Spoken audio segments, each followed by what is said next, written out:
Alright, hey guys, so with the Night Trap game being re-released, I've noticed that there's a lot of people, again, crawling out of the woodwork, making fun of FMV as a genre, other things of that nature.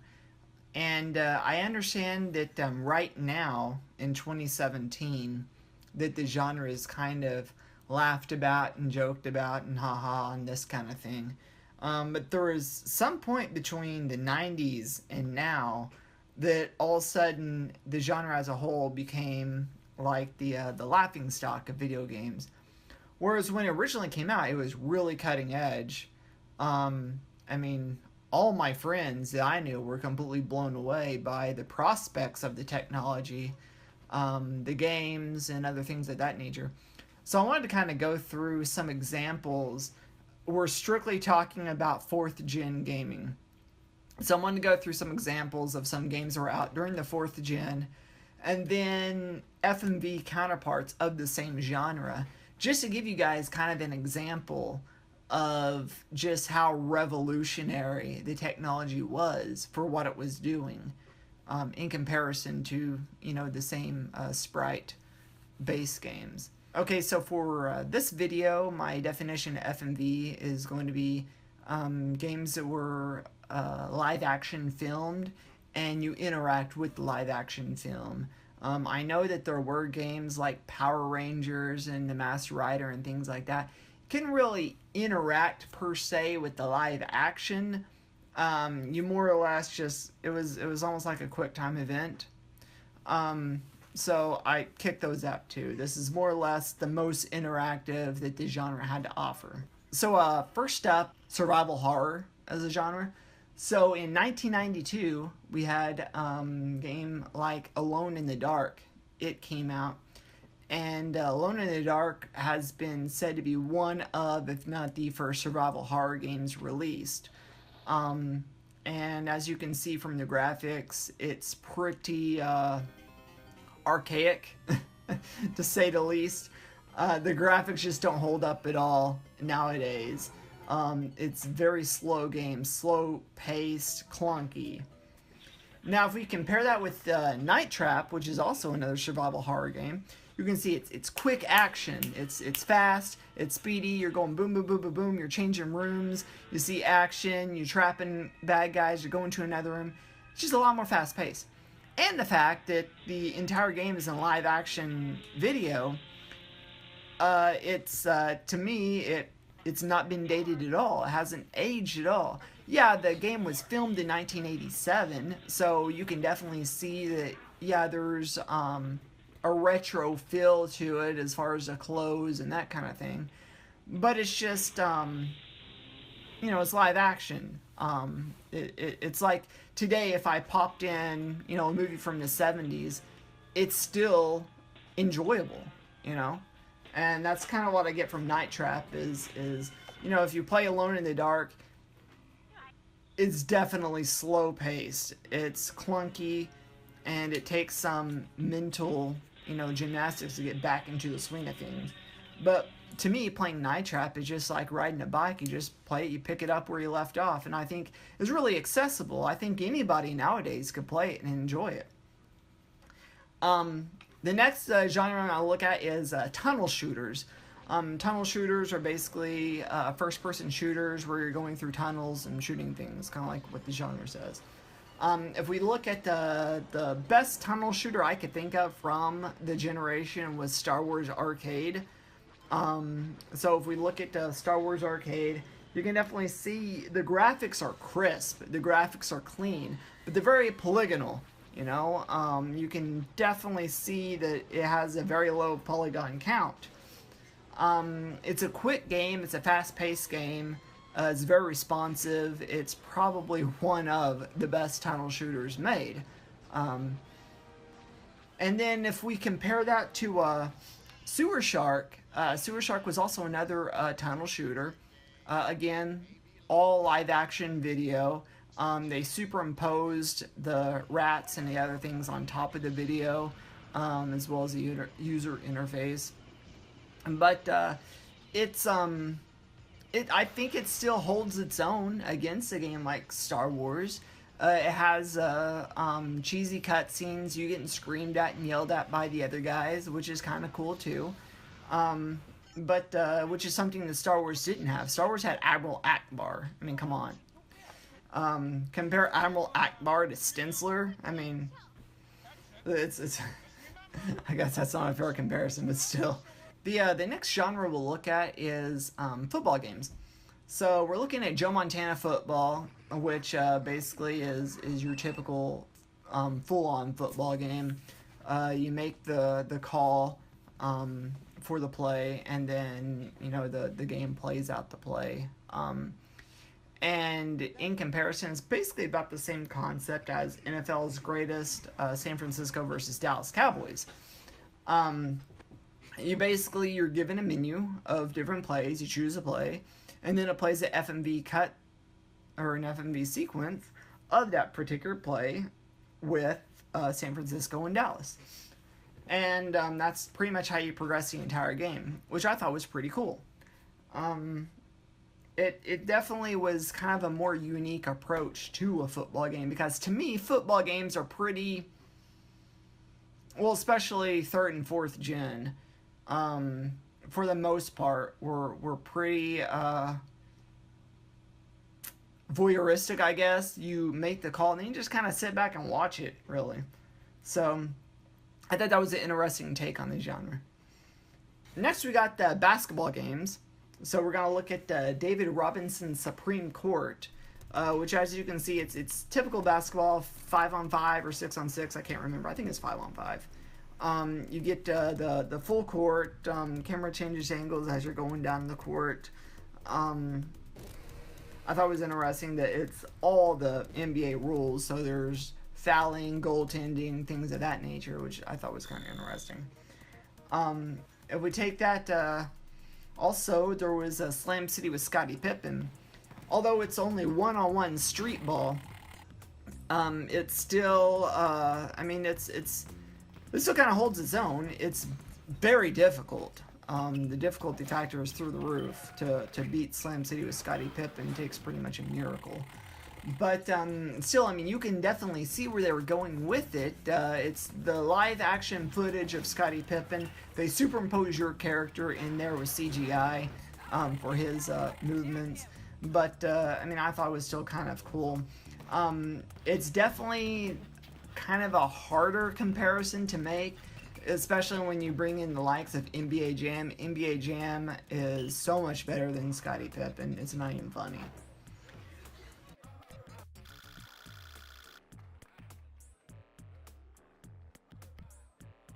Another game we'll look at is game show games.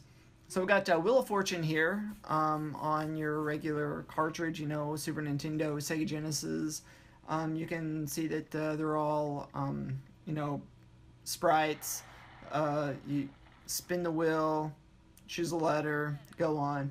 With the Sega CD, the Wheel of Fortune, it was actually all live action. Have Vanna White,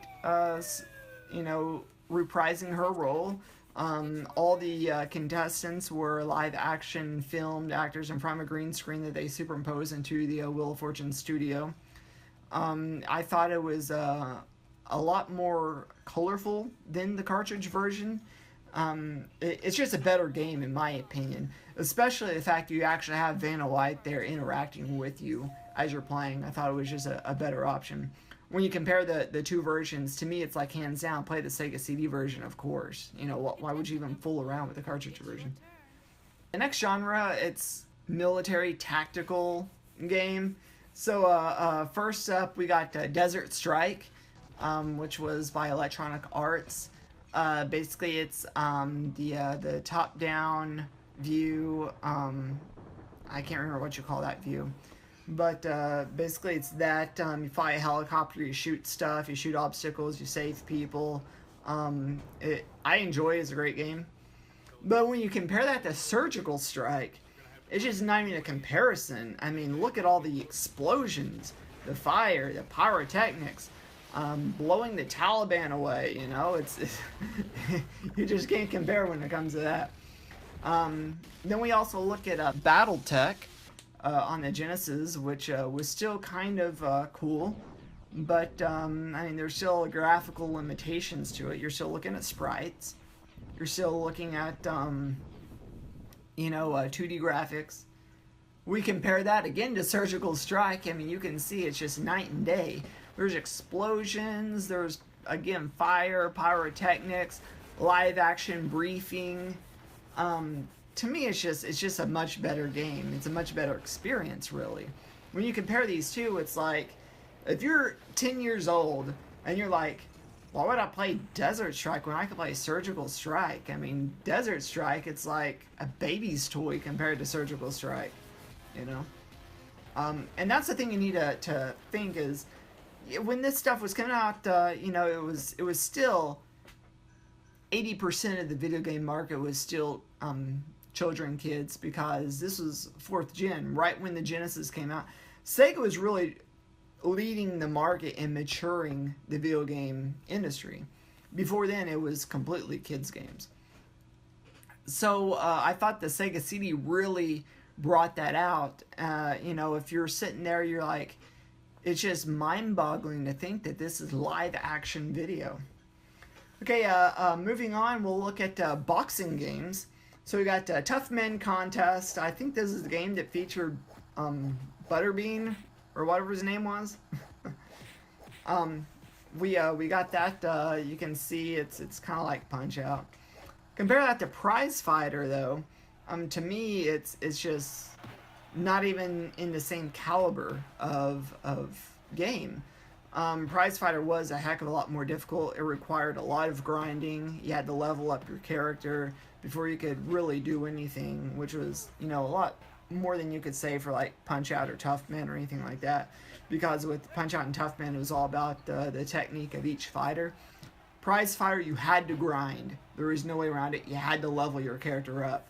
You could not beat the game with just booting up for the first time. It was impossible. We also, we could go ahead and look at Super Punch-Out. So here's Super Punch-Out on the Super Nintendo. And it's a great game, fantastic game. But again, if we compare that to Prize Fighter, it's just, that's what I'm trying to get back to is back in that day, it's like, why would I play a 2D animated sprite game when I can play a game with live action actors and film and sets? Back in the 90s, it was all about the graphics. That's really what it was. When Sega Genesis came out, it was like, it's 16-bit, you can do things on Genesis that NES can dream of doing. Super Nintendo came out 2 years later, and then all of a sudden it was definitely a graphics comparison. That was, everything was, whose graphics are better, Nintendo or Sega's, all graphics. To me, the Sega CD came out and just completely closed the conversation. There was no more conversation on whose graphics are better.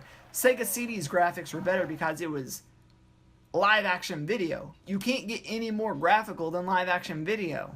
You just can't. Next we'll look at Jet Fighter games. So we got Afterburner. Afterburner is probably one of my favorite Sega games. Just arcade games, I mean. It's probably one of my favorite Sega arcade games. It's just a phenomenal game.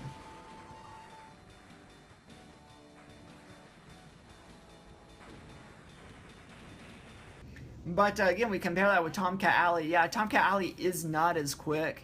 It's not as action-packed. It's not as fast-paced. But again, we come back to the graphics thing. It's live-action video. It has more explosions and things like that.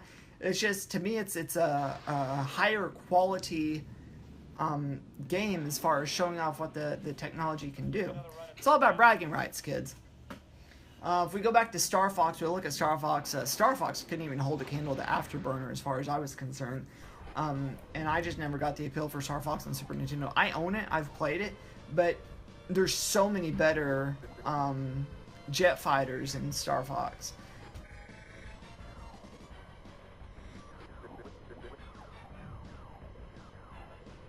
We compare Star Fox to Tomcat Alley, again, it's not even a question or conversation. In my opinion, Tomcat Alley completely mops the floor with Star Fox as far as fun factor, as far as challenge. as far as the variety of gameplay tactics. I thought it was just enjoyable.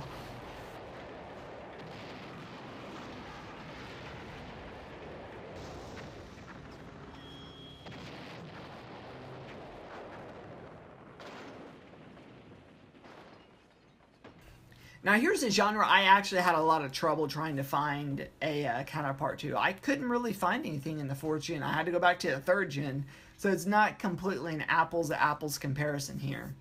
So we're gonna look at firefighting games.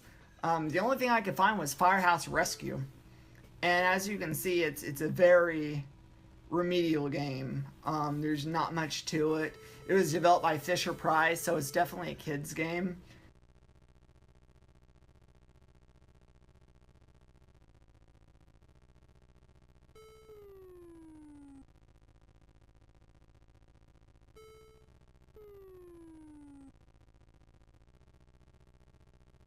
We compare that to Fahrenheit, there's completely no question about which game is better. Fahrenheit, you're rushing into burning buildings, live action, in the studio, filmed in sets with real fire. You're rushing into houses. You're doing away with hazardous chemicals. You're rescuing people. You're saving belongings. It was a fantastic game. I still put it as one of my favorite FMV games on the Sega CD. It's definitely in my top 5 FMV games of all time.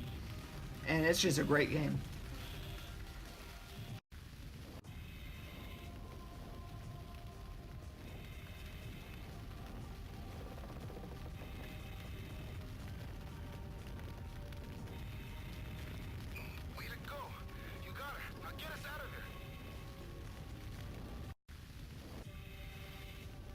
The last genre we're going to look at is probably, in my opinion, the biggest runaway success when it comes to FMV. We're talking about rail shooters.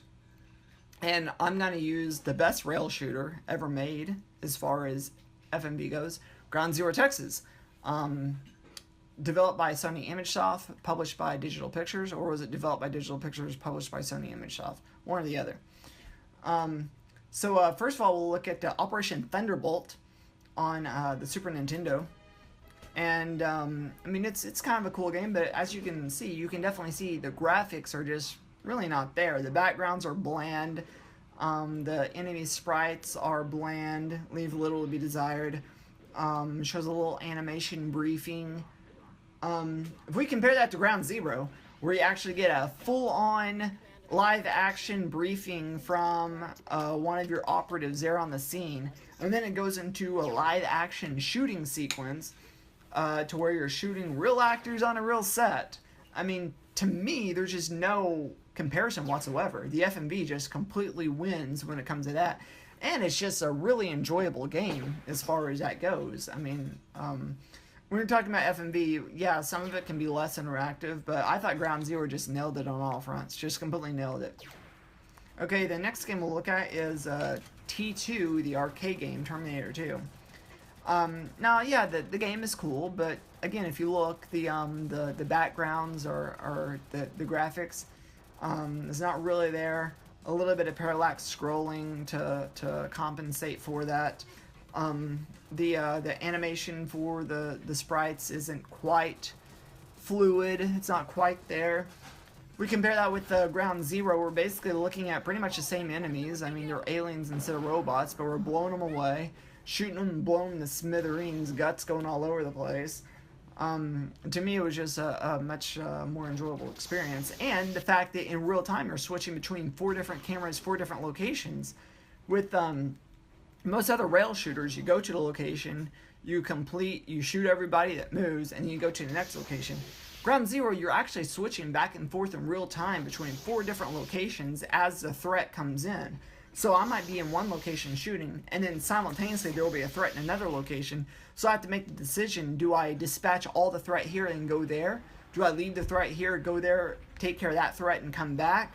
You had to actually think about how you're going to approach that particular type of gameplay. And we'll go back, we'll look at Dynamite Duke. I believe this was on the Super Nintendo or Genesis, I can't remember. Maybe it was on the Genesis. Then we'll look at Dynamite Duke now. Which Again, kind of gave a little video intro what you're supposed to do, and then you go into the shooting. Again, pretty bland backgrounds. Sprites are okay, but the animation to me is just not completely there. Again, we compare that with Ground Zero, it's just completely different. Again, you're given a full live action video introduction from one of your operatives. You go directly into the action, you start shooting guys, blowing aliens away, guts going all over the place. It was just a really, really fun game.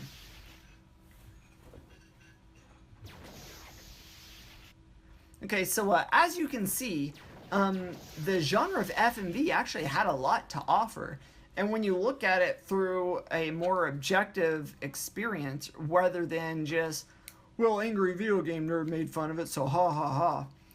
If you look at it at an actual objective, mindset, comparing it to other games of the same genre at the same time, to me it's just a no-brainer that in most cases the FMV games of that same genre were better. Were there crappy FMV games? Sure. You can look at Power Rangers, you can look at Masked Rider. To some extent, you can look at Wirehead. I enjoy Wirehead, but it's not really all that accessible. It's basically just a QTE game. There were some stinkers. You got Time Gal, which is another QTE. Road Avenger, another QTE. But yeah, you had some stinkers in the genre. But as I showed you, there was also some that offered innovative gameplay, offered challenges that the other counterparts from that same genre could not offer, and in some cases were just all-around better games, more well-rounded in development. But as you saw, there was just a nice comparison between the different games. I hope that was informang to you, kind of a nice little history lesson, and if you want to, definitely download emulators and check out these games. But thanks for watching and peace out.